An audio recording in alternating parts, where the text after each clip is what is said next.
"I'm taking half your millions, including your grandmother's estate," Bradley announced with a smug grin, his voice echoing through the courtroom like he was announcing lottery numbers. The confidence in his tone made my stomach turn, but I forced myself to remain calm in my seat at the defendant's table. "My name is Judith Crawford.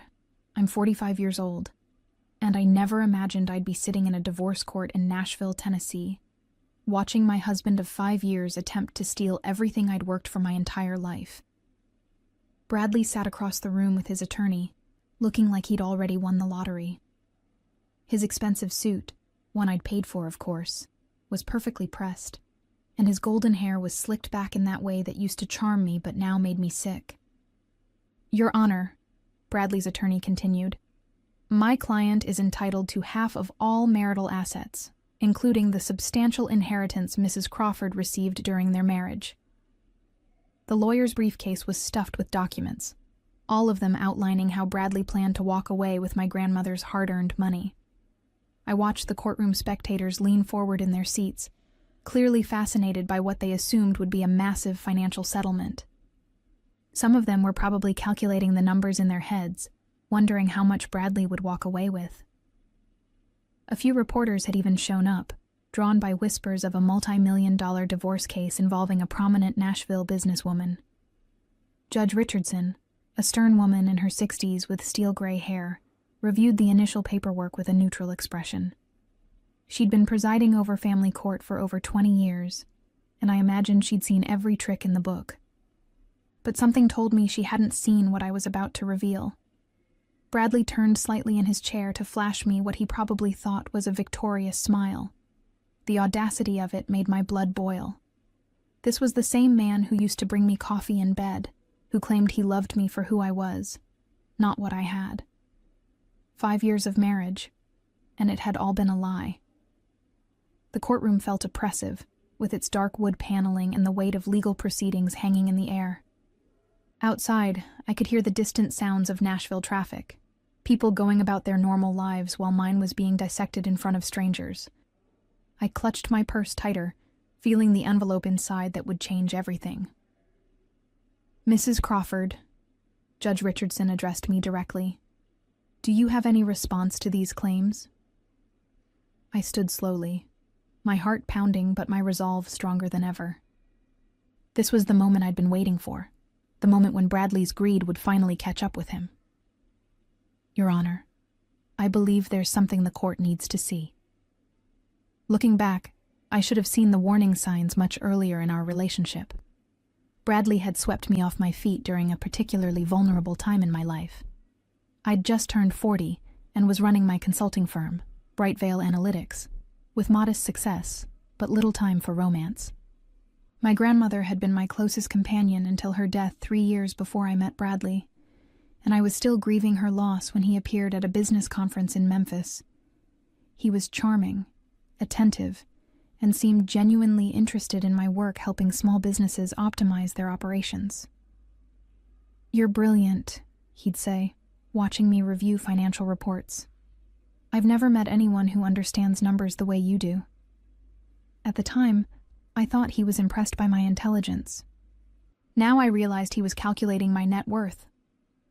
Our courtship was a whirlwind of expensive dinners and romantic getaways. Bradley worked as a sales manager for a pharmaceutical company, but he always seemed to have money for lavish dates.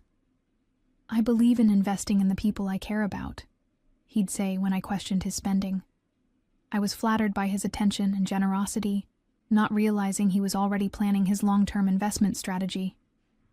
When Bradley proposed after 8 months, I was hesitant. My grandmother had always warned me about men who moved too fast, but Bradley was persistent. "Life's too short to wait," he insisted. "I know what I want, and I want you." His proposal was elaborate. A private dinner on a riverboat with a quartet playing our favorite songs. The ring was stunning, probably worth more than his annual salary, though I didn't think about that at the time. My attorney, Patricia Holbrook, had insisted on a prenuptial agreement. "Any successful businesswoman needs protection," she'd explained. "It's not romantic, but it's practical." I'd felt awkward bringing it up with Bradley. worried he'd think I didn't trust him, or that I was more focused on money than love. But Bradley's reaction surprised me. He laughed and waved it off like it was nothing. Of course, darling. Whatever makes you comfortable. I'm not marrying you for your money. I'm marrying you for you. He signed the papers without even reading them, joking that love doesn't need fine print. His casual attitude convinced me that my worries were unfounded. It's just a romantic formality, he'd said, scribbling his signature with a flourish, like promising to love, honor, and cherish, but with more legal jargon. I remembered feeling relieved that he was so understanding, so willing to put my concerns at ease.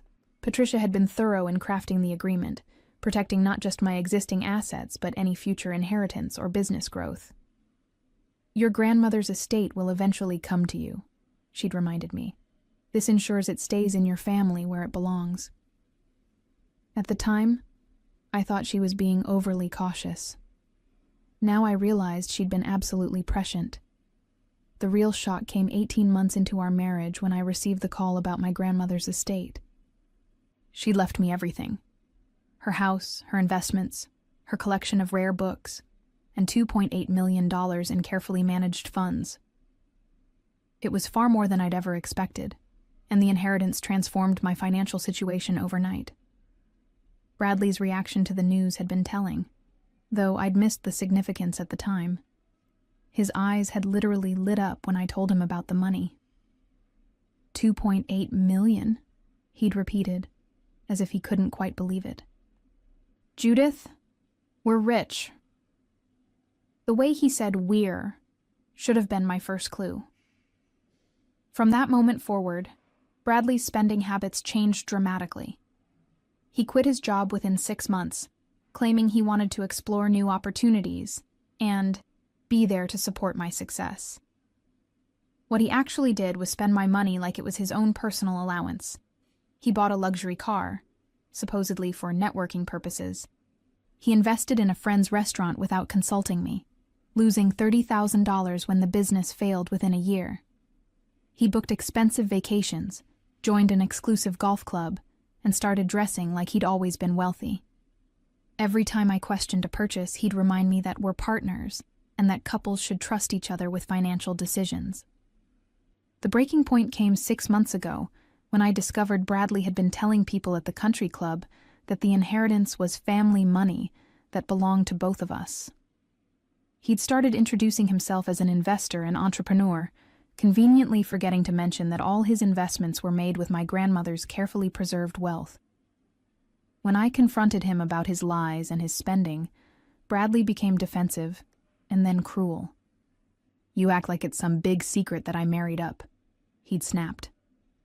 Everyone knows you needed someone like me to enjoy life. Before we met, you were just a lonely workaholic with no social life. His words cut deep, because there was a grain of truth in them. I had been lonely, and Bradley had brought excitement and companionship into my life. But I realized he'd been playing a long game, positioning himself as my savior, while systematically planning to claim everything I'd inherited. The final straw came when I found emails between Bradley and his attorney discussing divorce strategy. They'd been planning this for months, timing it to maximize his potential settlement. Bradley had even researched Tennessee's divorce laws, looking for ways to claim that his emotional support and lifestyle contributions entitled him to a larger share of my assets. That's when I'd finally contacted Patricia again and filed for divorce myself. I refused to let Bradley control the narrative or the timeline.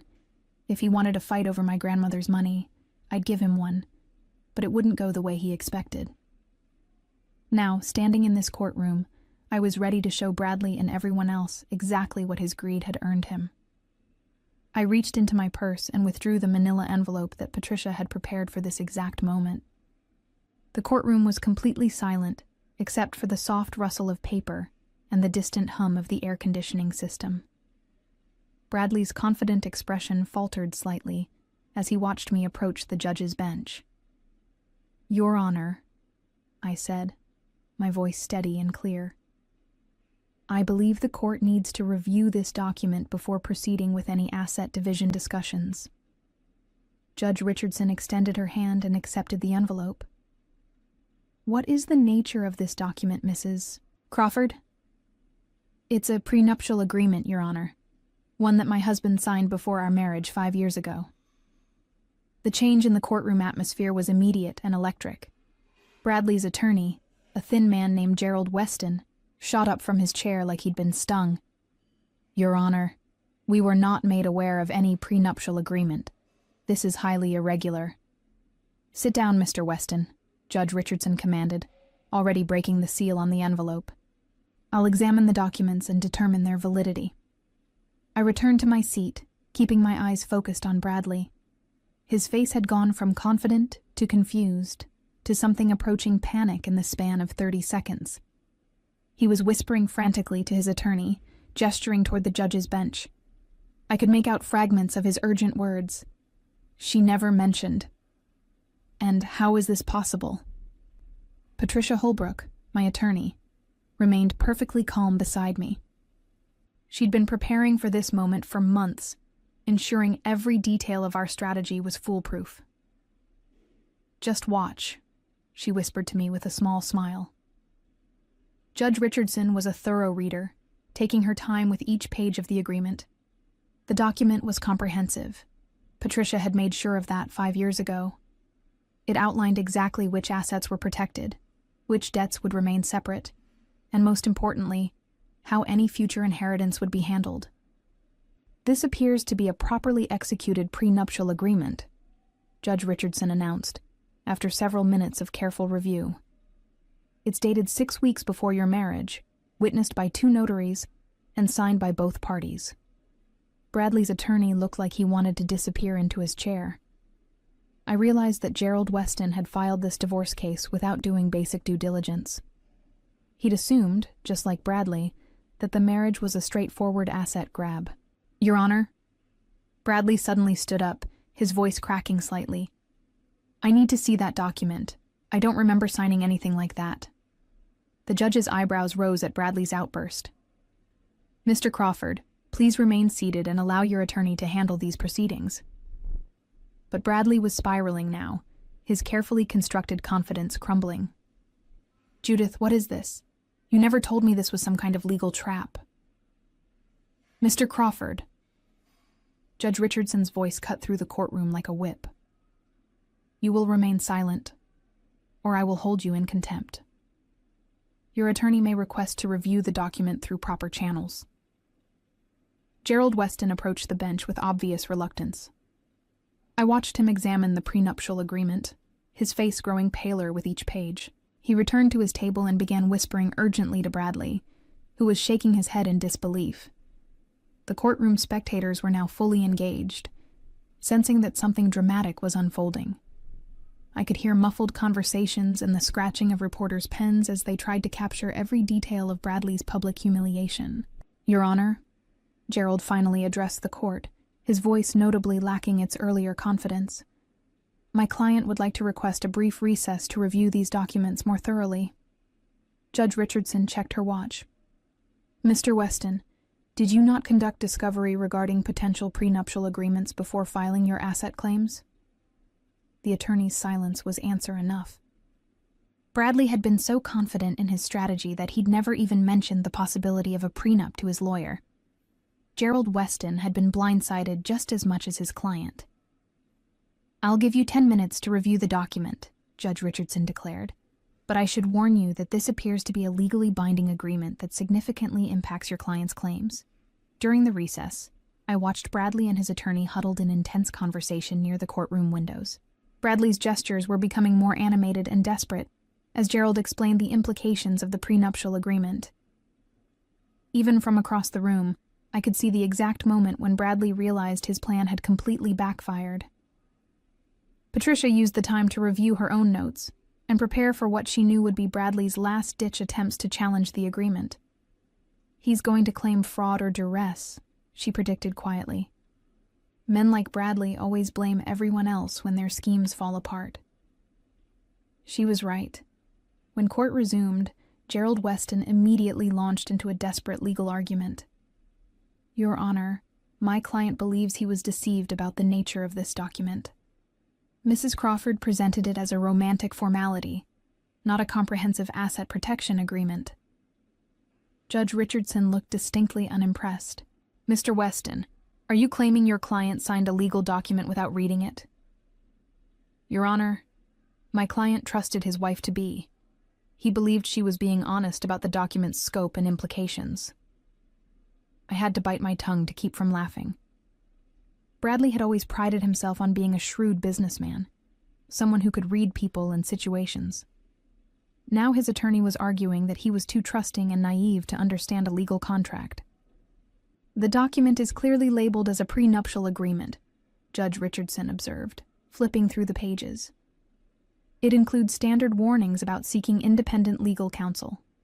Did your client choose to waive that right? Gerald shuffled through his papers nervously. Yes, Your Honor. My client waived his right to independent counsel. And the document was reviewed by a notary public, correct? With your client present and confirming his identity? Yes, Your Honor. Judge Richardson turned her attention directly to Bradley. Mr. Crawford, when you signed this document, did anyone force you to do so? Were you under any kind of duress or coercion? Bradley's face was red with embarrassment and anger. No, Your Honor, but I thought it was just paperwork. Judith made it sound like it didn't matter. Did you read the document before signing it? The question hung in the air like a sword. Bradley looked around the courtroom as if searching for an escape route. The silence stretched on until it became uncomfortable for everyone present. Mr. Crawford, I asked you a direct question. I skimmed it, Bradley finally admitted. But Judith said it was just a formality. Judge Richardson's expression was a masterpiece of judicial disapproval. Mr. Crawford, you signed a legal document without reading it, after waiving your right to legal counsel, and now you're asking this court to invalidate it because you didn't take it seriously. The courtroom was completely silent. Even the reporters had stopped writing, mesmerized by Bradley's public humiliation. I felt a surge of satisfaction watching him squirm under the judge's scrutiny. Your Honor, Gerald made one final attempt. Perhaps we could argue that the agreement is unconscionable given the disparity in... Mr. Weston, Judge Richardson interrupted. Have you reviewed the financial disclosures included with this prenuptial agreement? Gerald flipped through the document again, clearly searching for something he'd missed. There are extensive financial disclosures here, Your Honor. Indeed there are. Mrs. Crawford provided complete documentation of her assets, income, and expected inheritance. Your client signed acknowledgments confirming he reviewed and understood all financial information. This is one of the most thorough prenuptial agreements I've seen in my 23 years on the bench. Bradley looked like he was about to be sick. The golden boy who had charmed his way through life was finally facing consequences for his actions.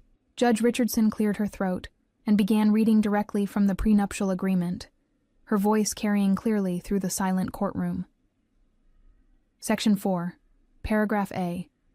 All assets owned by either party prior to marriage shall remain the separate property of that party. Section 4, Paragraph B. Any inheritance received by either party during the marriage shall be considered separate property and shall not be subject to division upon divorce. Bradley's face went through a spectrum of colors, red to white to green. He gripped the edge of his table so hard his knuckles were white. That can't be legal, he muttered, loud enough for several people to hear. Section 6, Judge Richardson continued, addresses spousal support. Quote, neither party shall be entitled to alimony or spousal support from the other, regardless of the length of the marriage or the disparity in income. The judge looked up from the document. This section was initialed by both parties and witnessed separately. Gerald Weston was frantically taking notes, probably trying to find any possible loophole or technicality. But Patricia had been too thorough 5 years ago. Every potential challenge had been anticipated and addressed. Your Honor, I stood up, if I may address the court. Proceed, Mrs. Crawford. When I inherited my grandmother's estate 18 months ago, I consulted with my attorney about whether the inheritance was protected under the prenuptial agreement. We confirmed that it was fully covered under Section 4, Paragraph B. The inheritance has been kept in separate accounts and has never been commingled with marital assets. This was the final nail in Bradley's coffin. Not only was the prenup ironclad, but I'd been scrupulously careful about keeping the inheritance separate. There was no way for him to claim any portion of it. Judge Richardson nodded approvingly.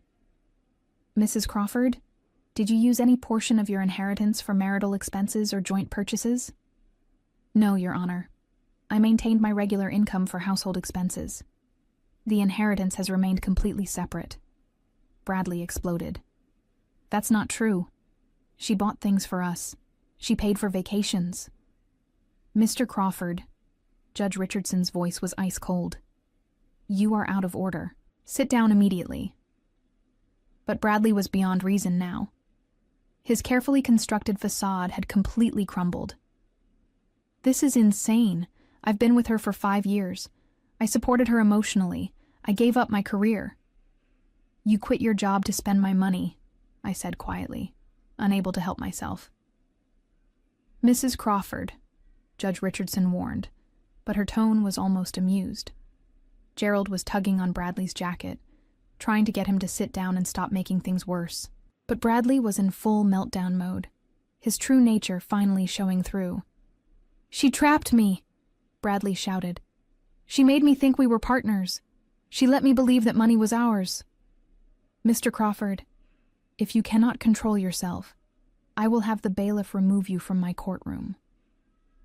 The threat of being physically removed finally penetrated Bradley's rage. He sat down heavily, his chest heaving with angry breaths. But the damage was done. Everyone in the courtroom had seen his true character. The greedy, entitled man who had married me for my money, and then had the audacity to act like a victim when his plan failed.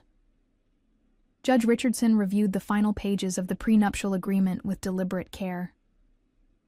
The tension in the room was palpable as everyone waited for her ruling. I felt a calm satisfaction settling over me. After months of Bradley's manipulation and lies, the truth was finally coming to light. Based on my review of this prenuptial agreement, Judge Richardson announced, I am ready to render my decision on asset division. Judge Richardson removed her reading glasses and looked directly at Bradley with an expression that could have frozen fire. Mr. Crawford, this prenuptial agreement is valid, comprehensive, and legally binding. You are entitled to exactly nothing from your wife's premarital assets, inheritance, or business holdings. The words hit Bradley like physical blows. His mouth fell open, and he stared at the judge in complete disbelief. Nothing? He whispered. Nothing, Judge Richardson confirmed. Furthermore, according to Section 7 of this agreement, all debts incurred individually by either party remain the responsibility of that party. Mrs. Crawford, do you have documentation of debts incurred solely by your husband? Patricia handed me a thick folder, which I passed to the bailiff. Yes, Your Honor. Credit card debts, the car loan, the failed restaurant investment, and country club fees totaling approximately $87,000. Bradley's attorney looked like he wanted to disappear entirely. The case he'd thought would net him a substantial fee had turned into a complete disaster. Mr. Crawford, Judge Richardson continued, not only will you receive no assets from this marriage, but you remain personally responsible for $87,000 in debt that you accumulated during the marriage. The courtroom erupted in murmurs and whispers. I could hear someone behind me stifle a laugh. Bradley had gone from expecting millions to facing bankruptcy in the span of 30 minutes. Your Honor, Bradley's voice was barely audible. This can't be right. 5 years of marriage has to count for something. Judge Richardson's smile was razor sharp. It does count for something, Mr. Crawford. It counts as an expensive lesson in reading legal documents before signing them. The gavel came down with a finality that echoed through the courtroom like thunder. The court grants the divorce petition filed by Mrs. Crawford. No assets shall be transferred to Mr. Crawford. All individual debts remain with the party who incurred them. This court is adjourned. Bradley sat in stunned silence as the reality of his situation sank in. He'd spent 5 years positioning himself for this moment, only to discover that his plan had been doomed from the day he casually signed the prenuptial agreement without reading it. People began filing out of the courtroom, but I remained seated, watching Bradley's world collapse around him. Gerald Weston was already packing his briefcase, clearly eager to escape this professional embarrassment. Several reporters approached me for comment, but Patricia intercepted them with practiced efficiency. "Judith," Bradley called out, as I finally stood to leave. "We need to talk about this. This isn't over." I turned to face him one last time. "Bradley, it was over the moment you decided to marry me for my money instead of loving me for who I am. The prenuptial agreement didn't ruin your plan. Your greed did." His face crumpled as the full weight of his situation hit him. No inheritance, no assets, and crushing debt that would follow him for years. The man who had charmed his way through life had finally met a situation that couldn't be smooth-talked or manipulated away. As I walked toward the courtroom doors with Patricia beside me, I felt lighter than I had in months. The nightmare was finally over, and Bradley's true nature had been exposed for everyone to see. Justice, it turned out, sometimes came with its own sense of poetic irony. Bradley's life unraveled completely in the months following our divorce. The $87,000 in debt forced him into bankruptcy within 6 months, destroying his credit and making it impossible for him to maintain his lifestyle. His reputation in Nashville's business community was ruined when word spread about how he'd tried to steal his wife's inheritance, making him a cautionary tale about prenuptial agreements and the dangers of marrying for money. The country club revoked his membership when he couldn't pay his dues, and the luxury car was repossessed, leaving him dependent on public transportation. His dating life became non-existent as women in our social circles learned about his gold-digging scheme, warning each other about the charming man who viewed marriage as a business transaction. He was forced to move in with his elderly parents in Memphis and take an entry-level sales job, his dreams of living off my grandmother's money replaced by the harsh reality of starting over at 47 with nothing but debt and a damaged reputation. I used a portion of my protected inheritance to establish the Crawford Foundation, which provides legal assistance to women seeking prenuptial agreements and divorce representation, ensuring that other women wouldn't fall victim to financial predators like Bradley. Looking back on my journey from trusting wife to empowered divorcee, I realized that my grandmother's wisdom about protecting family wealth had saved me from more than just financial loss. It had saved me from a lifetime of being used by someone who saw my love as nothing more than a pathway to easy money.